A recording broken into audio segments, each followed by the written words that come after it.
Assalamualaikum warahmatullahi wabarakatuh. Al-yawm sawfa natahaddatsu 'anil mawdu' muhimma fil nahwi wa huwa jumlah qasam. Al-qasamu huwa uslub nasta'miluhu lit-ta'kidi wa tasdiki wa huwa minal asalibi allati yasta'miluha al-insan kathiran. بعد ذلك إلى بيان الحرف قسم تسمى الجملة التي فيها قسم جملة قسم وهي جملة فعلية في أصلي. نقول مثلا أقسم بالله أحلف بالله أو نقول والله أو تالله.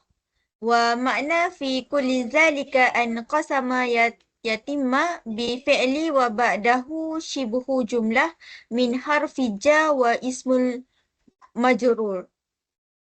وحرف قسم ثالث هي الباء والتاء. باء والتاء.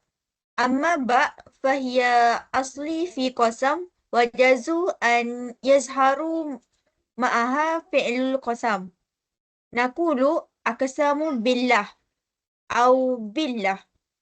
وأما الواء والتاء فيحب حذف فعل القسم معهما فنقول والله أو تالله.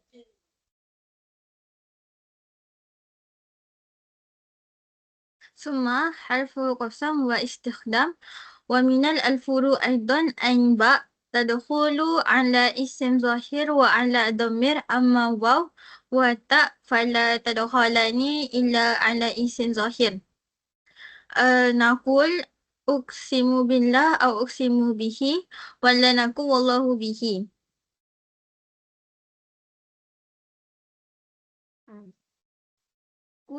كل قسم يحتاج إلى جواب وهو ما نريد تأكيده بالقسم. قد يكون جواب القسم جملة الاسمية والجملة اسمية أو فعلية. فإذا كانت جملة اسمية مبتدأ فالغالب أن ترتقي بإن واللم. نقول والله إن الغرور لمهلك. وجواب قسم وإذا كان جملة جواب فعلية فإنه تقترن باللم ونون توكيد معا. نقول والله لا ينجحن مجتهد.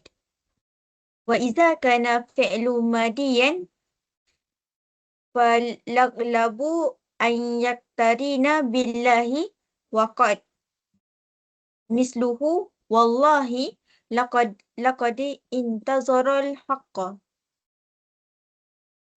ثم قد يجتمع في الجملة الشرط وقسم وكل منهما يسلب جوابين.